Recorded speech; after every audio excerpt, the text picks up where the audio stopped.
Hello, everyone. My name is Kirk Bachman, and welcome back to The Ultimate Dish. In today's episode, we are speaking with Andy Clark, owner of Moxie Bread Company, a bakery and coffee shop with several locations in Colorado. And he's also the proprietor of the Mill Site, a retail grain mill in North Boulder. And he is also the chairman of the Colorado Grain Chain, a local nonprofit group which seeks to preserve ancient grains and works with businesses to embrace regenerative farming techniques. In his spare time, Andy is incredibly involved with his local community, from farmers to musicians. Join us today as we chat with Andy about his journey starting a successful bakery business, adapting to COVID, perseverance, and all things grains. Andy, welcome, buddy. Thank you so much for chatting with me this morning. So great to see you. How are you? Good. Thanks for having me this morning. Excited Absolutely. to be here. You feeling good? You look good. Feeling good. I'm on 1 cup of coffee, so we're getting there. What is that thing over your shoulder there, up on the wall? That's an octopus. Is it? Our first we got COVID back in January, and after suffering through that, we decided to take a family trip to see my mom in San Diego, and we had just watched My Octopus Teacher. Oh, great film. Oh my gosh. Yes. A couple books on octopi and pie, and we're just really fascinated with it. So we found that stuffed animal in San Diego, and then I stole it from my son and put it on my it's a perfect backdrop. I love it. Yeah. Speaking of COVID, I ran into your beautiful bride up.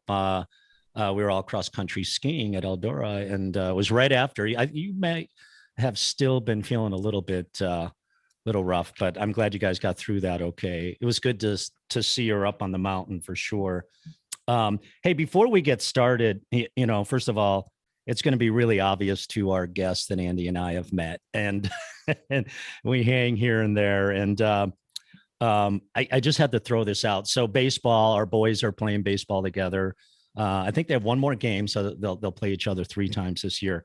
But all of a sudden, so my son is watching a lot of stuff here and there. He's watching the Rockies, he's watching the Cubs. He's changing his batter's stance. The other day, because he was watching the Padres against the Rockies, all the players had these incredible sunglasses. So of course, Joseph Henry has to have these sunglasses. Just wait until Max wants the sunglasses. Well, wait for it, because we stumbled upon some pit vipers. I don't know if you've seen those glasses. They're like sort of like what who was a wrestler who ate Slim Jims, who said snap into it. Okay. Crazy 80s glasses. So our whole family has these pit vipers, and it's sort of like a Ted Nugent sort of vibe, but it's it makes I love it. So next game, the pit vipers are coming out. Oh, I love it. Yeah, we'll have ours, but yeah, I'm not sure the coach is going to rock with that. We'll see what happens. All right, let's talk. I know you've got an instrument somewhere. I'm going to come back to that in a minute. What do you have today? Is it a banjo or? There it is. He's a baker.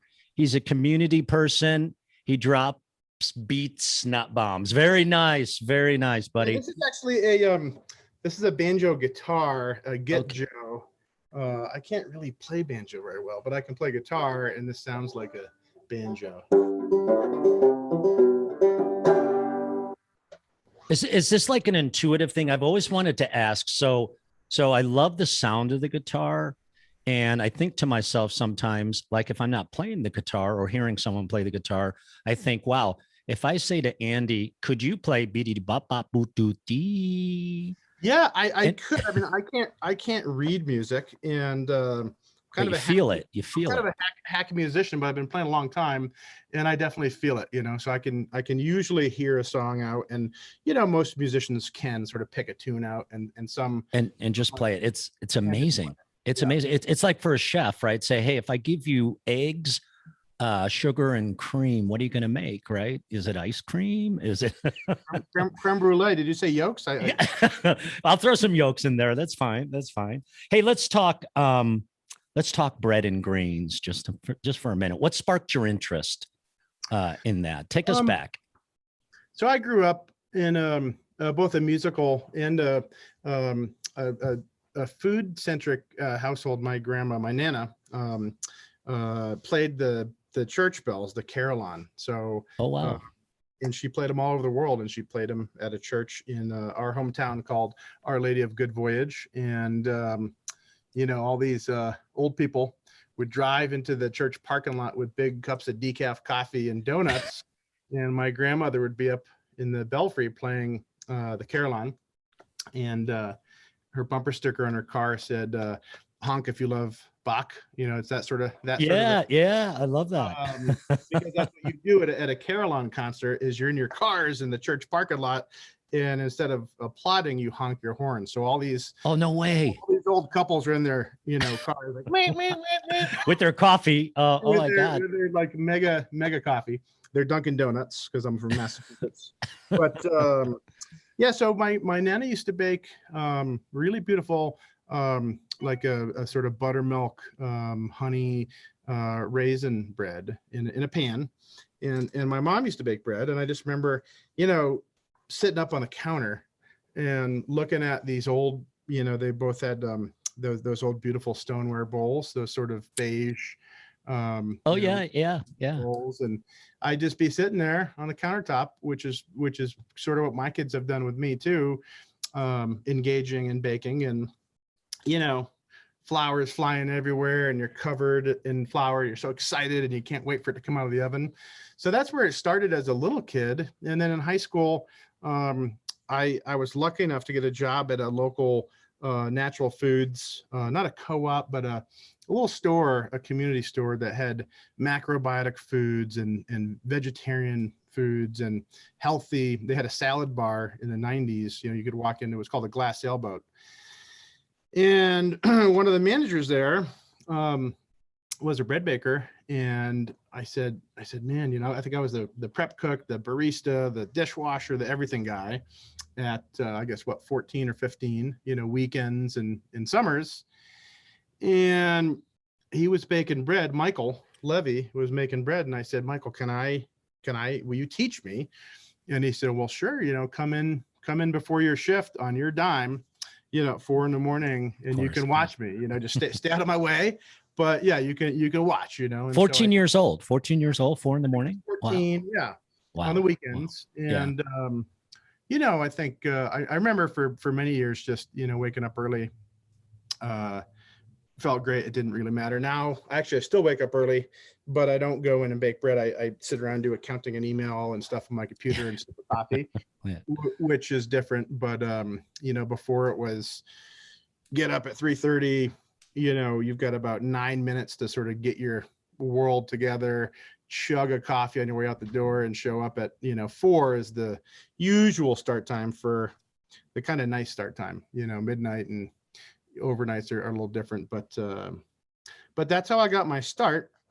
And then as a young man, I somewhat meandered into Boulder, Colorado, and got a job at as a barista at a new bakery that was opening up in 94 called Daily Bread. And I said, I know all about, you know, artesian bread. They're like, it's artisan bread. And I was like, well, yeah, that too. I mean, it was pretty obvious that I was not an artisan baker. I had just learned your kind of classic, you know, American sort of pan breads. And so they put me as a barista.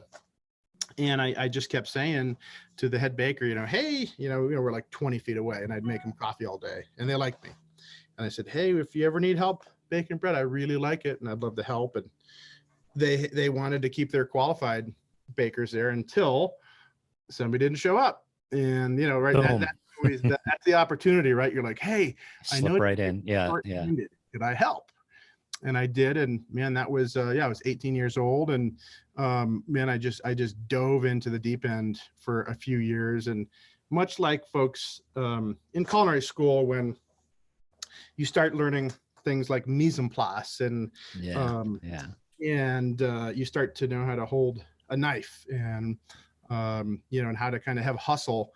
And so I just like dreamed. I lived and breathed it for a few years as just a super bread nerd. And then so that's that. So how did that translate into when you were at the Daily Bread? Did you think to yourself, I can do this? I'm going to open up my own bakery. You know, when you're young, you're so cocky. And I just remember thinking after a couple years of baking bread, you know, I was super cocky, you know, and I thought I was like a bread athlete, you know, bread Olympian.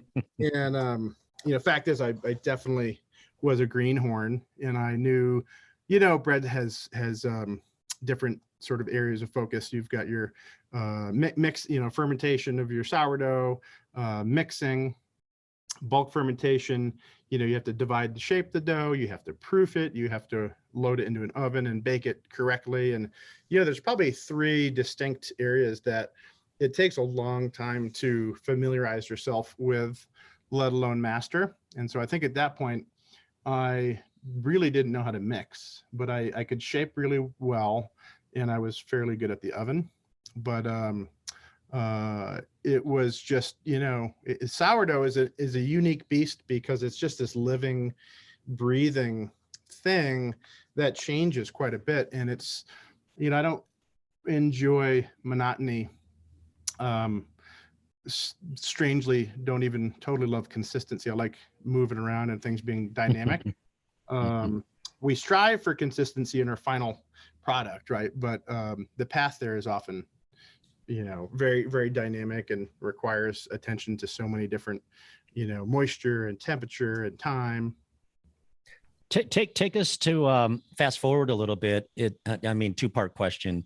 How hard is it to start a business? And, you know, let's talk about Moxie a little bit. You know, where's the name from? I mean, Moxie is this beautiful sort of gathering place in Louisville, right? It's there on the corner. People come from all directions. But, you know, I think our audience would love to know, you know, what was the inspiration for it? Where'd the name come from? How hard was it to get it going? So, you know, super easy. You guys should just go do it tomorrow. Just jump in. nothing to it. So, you know, like many people, I had, you know, when I was a young cocky baker, I was 19 or 20 years old and, you know, ready to go get the world. I remember talking to the executive pastry chef and saying, you know, I'm gonna go to Germany and learn more about, you know, the seeded breads that they do and the rye breads. And, you know, I'd sort of planned this trip that I'd never booked a flight for or even really knew much about what the heck I was going to do. But I was like, oh, I'll go to Germany, learn some more stuff, come back and open a bakery. So I wasn't even 21. And then the owner of our bakery ended up selling our bakery to Whole Foods Market for their first store in Colorado, in Boulder. And a bunch of us sort of got, I liken it to a tornado where a house is in one spot one day and then it's, you know, 10 miles away the next day. Yeah. So our little bakery house, which frankly was a beautiful thing, Daily Bread was a starting point for a lot of folks who have gone on to have some really satisfying careers and make some really good food.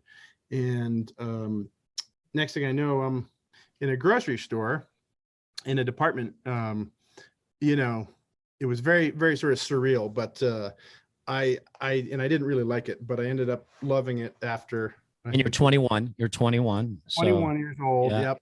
And you know, we were this little hippie corner bakery, and suddenly we're in this corporation with all these rules, and you know, somebody else is controlling the music on the loudspeaker. Yeah. It's like smooth jazz. I'm like, oh, I can't take this.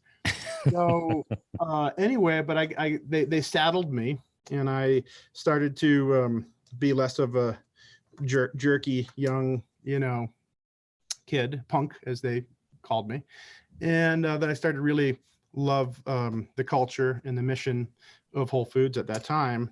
And it ended up going for 15 years as I grew the bakery with a company leading up to a 30,000 square foot, you know, bread factory in Denver, which was kind of a beast and pretty tough to manage. And so all of those 15 years, every one of those years, I was like, I'm just going to go open my little teeny bakery because that's what I want to do. But what was really happening was I was getting trained on business and, you know, leadership and food safety and quality assurance and tons of stuff. I didn't know how to use a computer. I thought computers were stupid. I was like, I'll never need to type or use a computer. And I'm a baker, you know.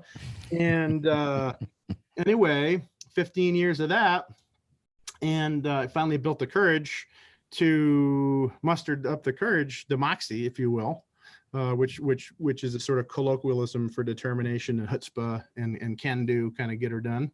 Perfect. Yeah. I jumped, off into a little corner bakery, and it was pretty tough, to be honest with you. The luck was on our side, and we were busy from the onset.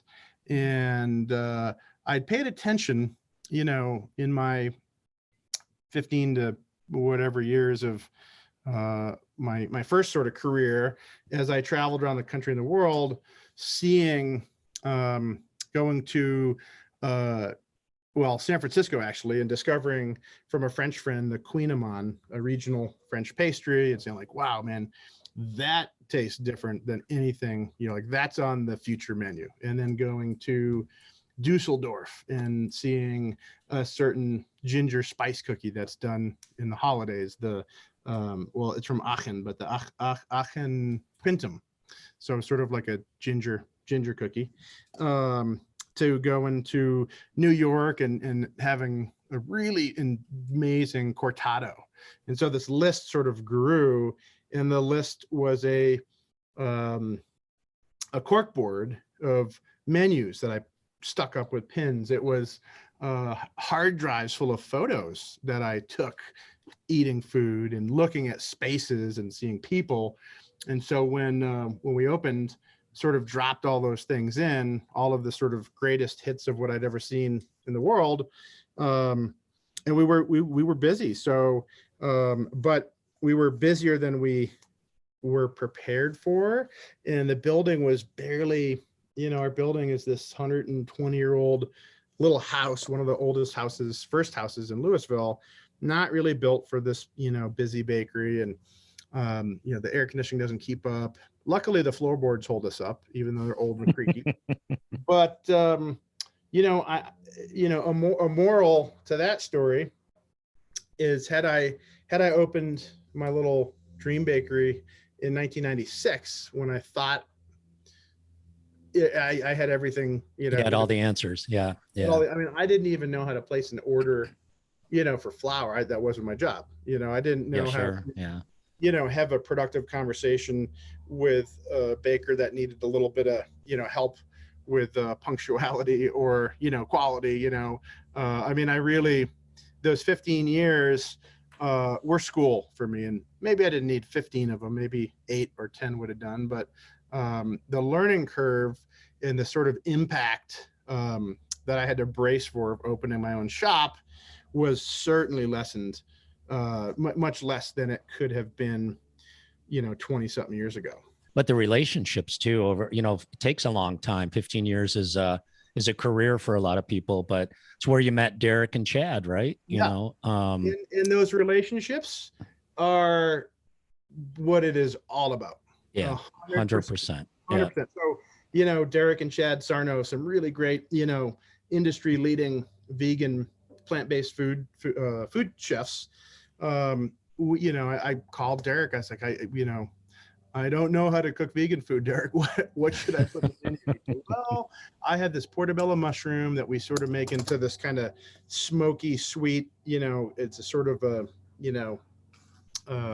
similar to sort of bacon, but maple syrup. And so that was my first vegan sandwich. When I was sitting there with my then 5-year-old son, looking at the drywall we just put up and thinking like, gosh, what should I do to this wall that's customer facing to make it look pretty?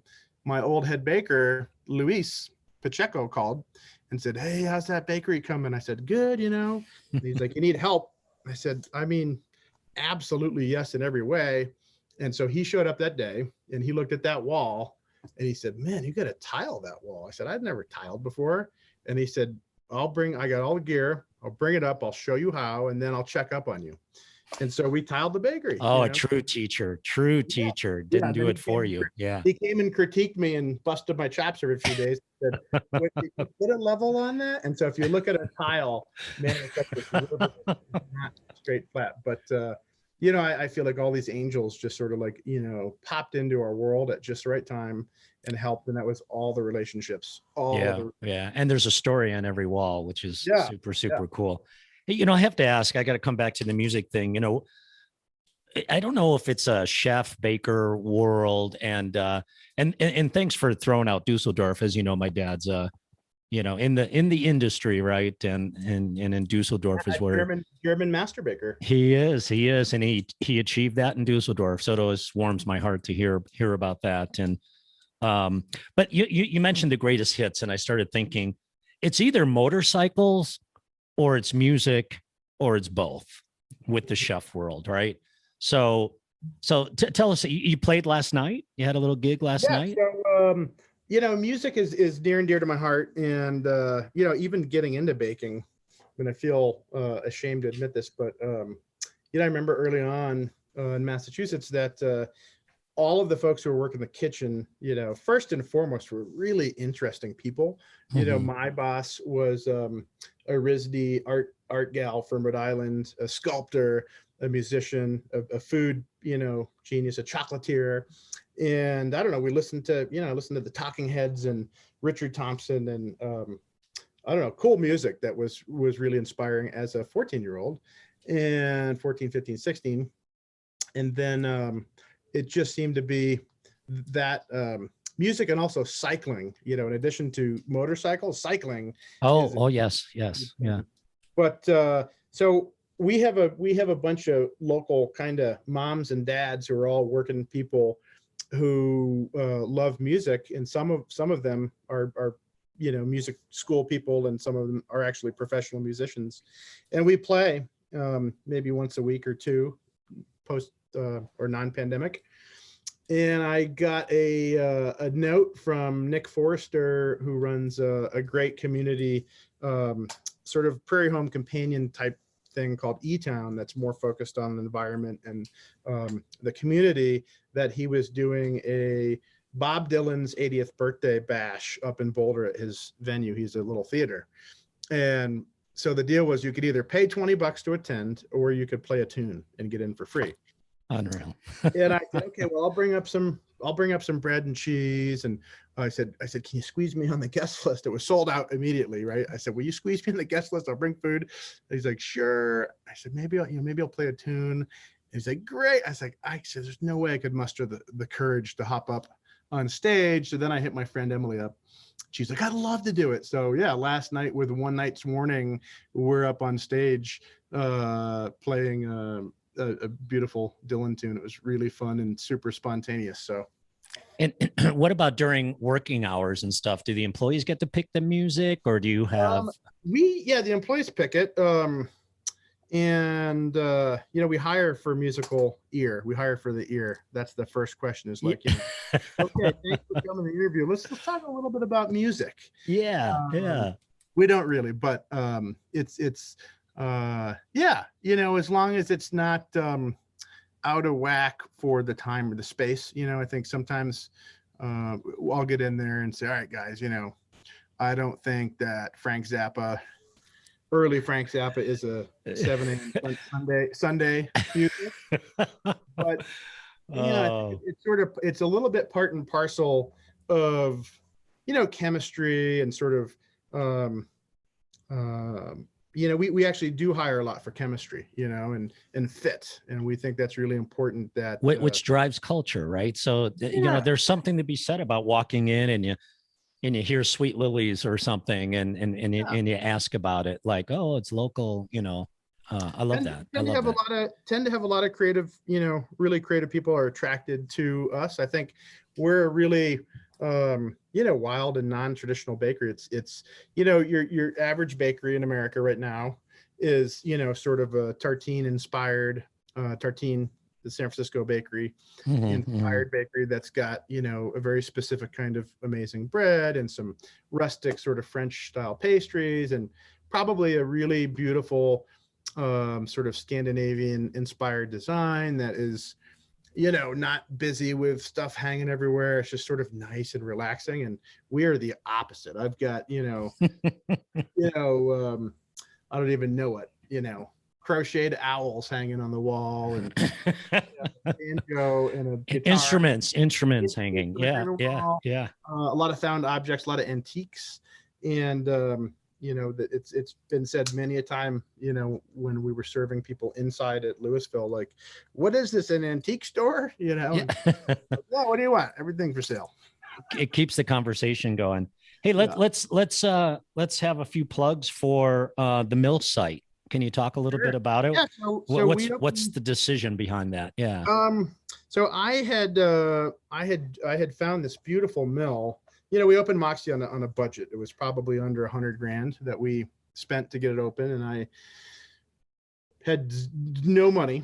My last paycheck I had a short job in between Whole Foods and Moxie, and my last paycheck from that job came when I took the first $20 bill to put in the cash register on June 6th of 2015. And so everything was really bootstrapped, and I hit up a bunch of friends for money for $5 or $10,000, and, kind of flexible payment terms. And an old boss of mine gave me, $25,000 again on flexible payment terms. And so I scoured the world for used equipment. And that's one of my greatest talents, is digging up really good equipment for a good deal. And I found this flour mill that was built in 1917 outside of Ventura, California. So I drove out there to buy it, drove it back, and it didn't fit in the door of Moxie. And it was too heavy to even sit on the floor. And the electrical requirement was that of a industrial, garage. So I was like, well, that sat in my garage for years as a coat rack. And, my wife would be like, do you think you're ever going to use that mill that takes up a car spot in our garage? And so long story short, one of my really great supervisors, Marcus, came to me one day, a year and a half ago, and said, dude, I cannot believe when are you going to open a mill?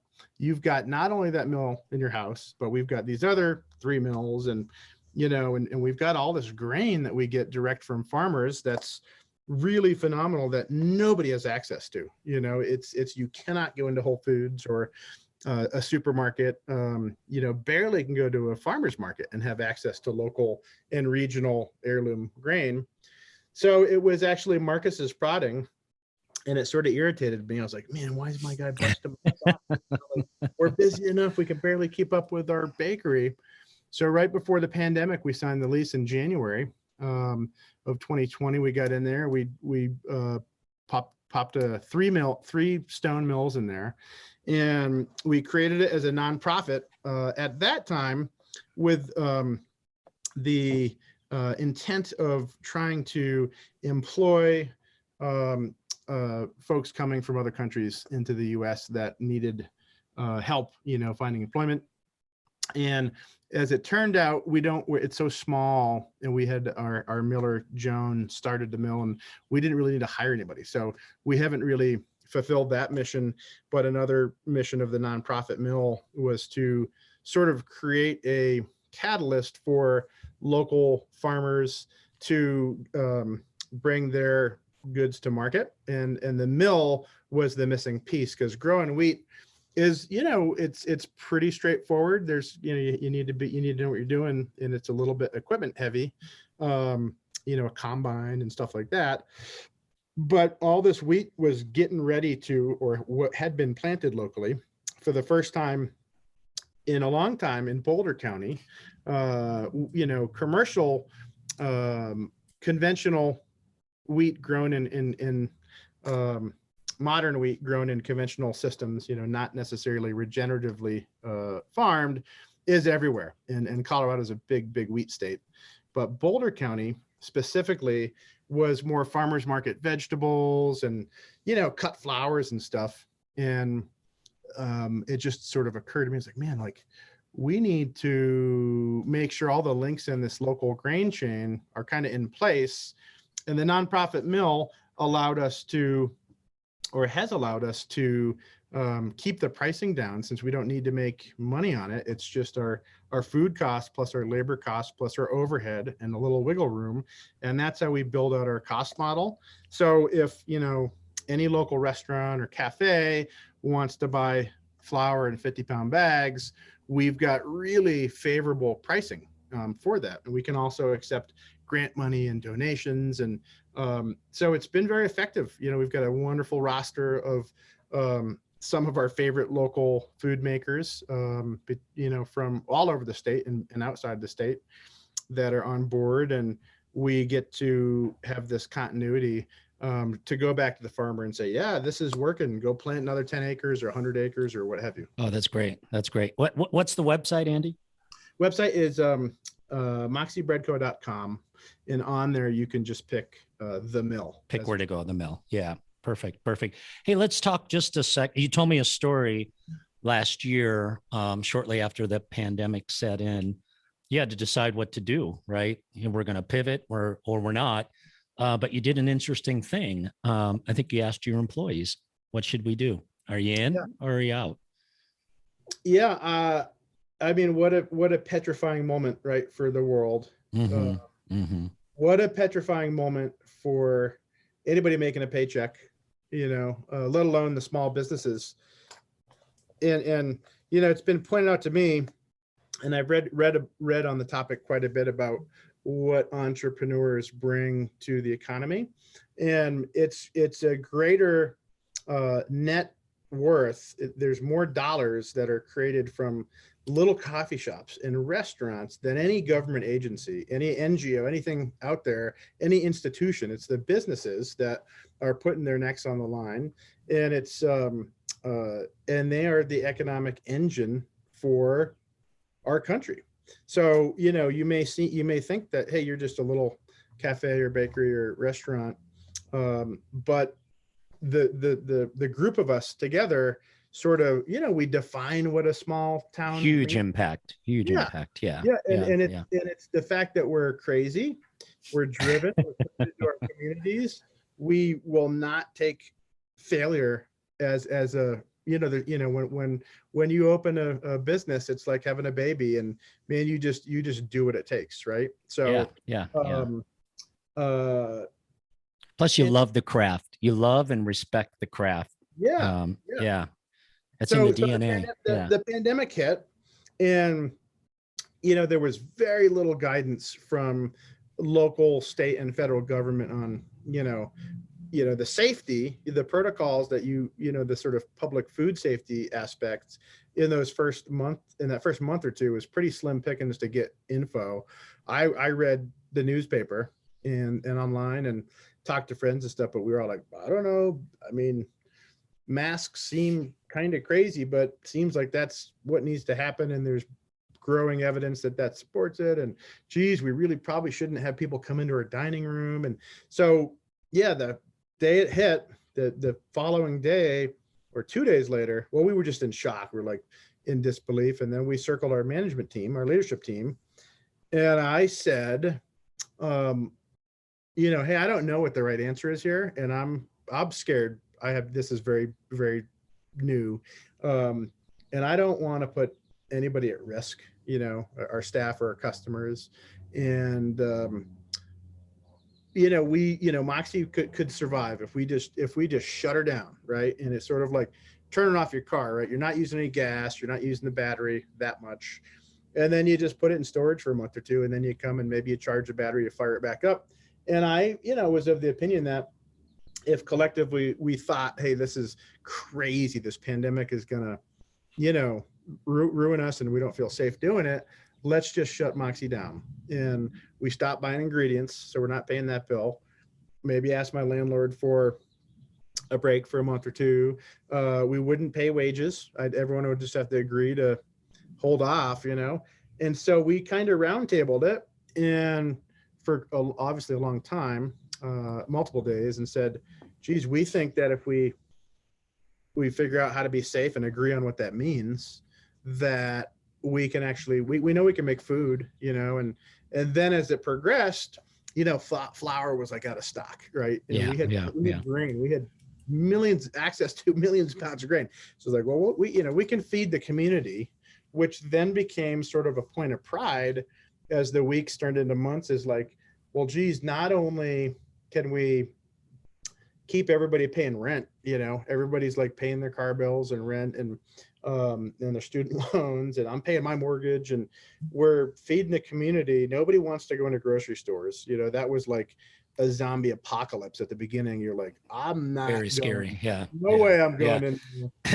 So remember, it was like when you buy your groceries, leave them outside for 2 days to disinfect. And you're clanging them off, and so then we started adding you know, our chef Brian said, you know, hey, what do you think about doing lasagna? You know, like this is like an Italian immigrant town, coal miners, and man, like there's a legacy. We have this restaurant, the Blue Parrot, that had been our neighbor, had been here for over 100 years. And just, lasagna was like, of course, you know, we need comfort food right now. So we started knocking out meal kits, meal solutions, bake at home, cook at home stuff. And that took off. We were slammed with that. And then I think Laura, our general manager, said, you know, well, why don't we bring in some produce and eggs and butter? And so we started adding some like key grocery store components. We added toilet paper and pinto beans for a while. And, you know, it was, you know, we were all psyched to do it. You know, I mean, like, you know, I years ago, I was Andy the baker. You know, it was like, you know, hey, what do you do? I'm a baker, you know, and man, that's changed through the years. And certainly the pandemic, you know, I'm like, I'm Andy the community supporter. You know, what can I do to help be a business leader, provide employment? You know, we have almost 50 people in our employ, and what can we do to, you know, fit into the community and do something useful? And now it motivated others in the community, right? There were several businesses that sprung out of the pandemic. Yeah. Yep. And we, you know, our farmers were, you know, the joy. So you think about how joyful it is to make, to cook a really nice, you know, pizza, or to make a wonderful croissant. It's equally joyous to go to your farmer friend who's making, you know, cultured, organic, you know, hormone-free butter, and take that and share it with a customer or a friend, or to, gosh, the amount of stuff that we brought on. You know, one of our employees makes this zoug, a herbaceous spread from Yemen, and we started selling that. People love it. You know, another gal has started this local fresh pressed oat milk company called Otis, Oatly, that they take organic, glyphosate free oats, and they make oat milk here in Boulder. They sell them only in glass bottles, and they take their glass bottles back. And so Perfect. There's a lot of beauty. It's really fun being almost like a farm shop. Speak about you've mentioned farmers a few times. Speak a little bit about your relationship and your reverence for farmers, particularly local farmers. I mean, it's almost a selfish starting point, because I find that when I'm out on a farm, when I'm in nature, I'm the happiest. And I find that when I'm on a farm and I'm in nature and there's animals around, you know, and cows and sheep and turkeys, and my friend has peacocks, which I have a feather. I noticed that. Beautiful. This is a peacock from my friend's farm, and an owl feather that I found, and a turkey feather that I found. But you know, I hope that someday I'm on a farm and making food. I knew you were going to say that. And enjoying that. But you know, we've got such and farmers are the epitome of, you know, of food creators. You know, their hands are in the dirt, they're pulling food out of the ground, and there's nothing easy about it, you know, nothing easy. No. So some of the farmers in our neighborhood here, and Andre Husney, he's a couple miles up the road. Ann Cure, she's 4 miles up the road. Aspen Moon, Speedwell. It's a really obvious collaboration to give them as direct of a market outlet as possible. So whether that's just, you know, buying their produce and or their farm goods, because it could be eggs, butter. Andre Husney makes amazing cheese and lebne and yogurt. We buy, last year we bought an entire 200-pound sheep and spit roast it for a party. So we do pop-ups. We invite, we have pretty much a carte blanche for a farmer to, at any of our 2, soon to be 3 locations, to post up in our parking lot for no cost. And we provide some marketing. It provides us, our customers are psyched. You know, I mean, you go and you grab a coffee and a croissant and maybe a loaf of bread, and then you get fresh cut organic arugula and farm fresh eggs and butter at a one-stop shop. Get to meet the farmer. So, you know, the sort of produce and value-added direct marketing relationship with the farmers has been great. It's been great for them. And then from those relationships, almost always come the opportunity to plant wheat. And that's been a really beautiful symbiotic relationship. Full circle. Full circle. Yeah. So, you know, Andre Husney, again, 2 miles up the road, an absolute madman, one of the hardest working dudes, you know, basically just about hand cuts every part he has to fix on his tractors. And right before this huge snowstorm in April that dumped multiple feet, he called me, 3 farmers called, said, "Hey, I know you have wheat, you know, can we put some in before the storm?" Because that would be the ideal spring wheat planting time in April, right before a ton of moisture in an otherwise very arid climate. And so I dashed around and distributed maybe 3,000 pounds of grain to about 4 farms and helped each farm plant it with my kids. I have 3 young boys and they love to be on farm. Andre said, you know, "Hey, you think Theo wants to ride the tractor?" Theo's my 8-year-old. Theo spent 2 hours or 2 hours on a John Deere disking a field as the sun was setting, as snow was spitting in the air. You know, we're trying to put in wheat, you know, at dark. So that wheat is actually located between our Louisville and our Boulder shop.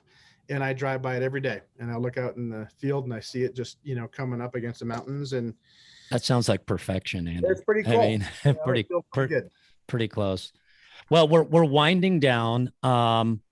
Moxie Bread Company, downtown Louisville. You're in Nobo. Newest location, Lyons, right up the road. Yep. I love it. You know, there's so much to talk about. I'll ask you to come again. We'll have to chat about some more specific topics. Before I let you go, what's the ultimate dish? Ultimate dish, okay, no brainer. You know, here we go. The food of the gods, pizza. Yeah. We'll start with that. I thought too about injera, the Ethiopian flatbread made with the grain, which is basically a big crepe in which all of the other food sits, and you eat it pulling a little piece of the injera bread and scooping up with your hand some food. But when I get really honest with myself, I just dream about pizza, daydream, night dream, dream. So it would be. Is it your pizza or it's your pizza? You're making it, right? It is a pizza that I would make that I haven't made before, but it's just a flavor combination. So, you know, you've got either a sourdough pizza base, which we do about an 8-hour fermentation on it, or you do a sort of classic Napolitana, you know, multi-day dough with a really teeny amount of yeast and a sort of kind of dead feeling dough that suddenly comes to life in the oven. But what you're getting for the dough, which I think it was Jeffrey Steingarten said, you know, dough is 90% of the pizza, is a chewy, a little bit of crackle on the bottom, but sort of airy and maybe a kind of a creamy flavor, not too much acidic notes from the sourdough. And but the texture, should be not crackery. The whole thing shouldn't be a cracker. Whole thing shouldn't be floppy and wet. It should have a sort of, kind of wide range of textural, beauty. So that's the base. And we're baking it in a wood-fired oven about 800 degrees Fahrenheit. And on top of that, we put some organic San Marzanos, sweeter San Marzanos. We put a little bit of olive oil. We put some burrata on there, maybe Di Stefano burrata from California. Perfect. Maybe too much burrata. And we fire that off. We pull it out when it's just got all these beautiful leopard spots on it. And we put little baby basil all over it, tons of basil, and then mortadella, and then maybe some sun gold grape tomatoes sliced in half. I love it. And with that, we do a radicchio, a red or ruby radicchio salad with some shaved fennel, some sweet mountain gorgonzola, and some lightly pan-fried shaved Brussels. You heard it here from Andy. That's so. Is that on the menu yet, or is it still in your head? Yeah, it should be, right? It's oh my gosh, Andy, thank you so much. We'll schedule more time. I'll see you at the game. I think our boys are playing Saturday. I'll be wearing the Pit Vipers. I'll look like Ted Nugent. I'll look for you. Andy, thanks so much for being here. Thanks so much for having me. It's been a pleasure. We appreciate it. And thank you for listening to the Ultimate Dish Podcast, brought to you by Auguste Escoffier School of Culinary Arts. Visit escoffier.edu/podcast, where you'll find any materials mentioned during the podcast, including notes, links, and other resources. You can also browse other episodes and subscribe.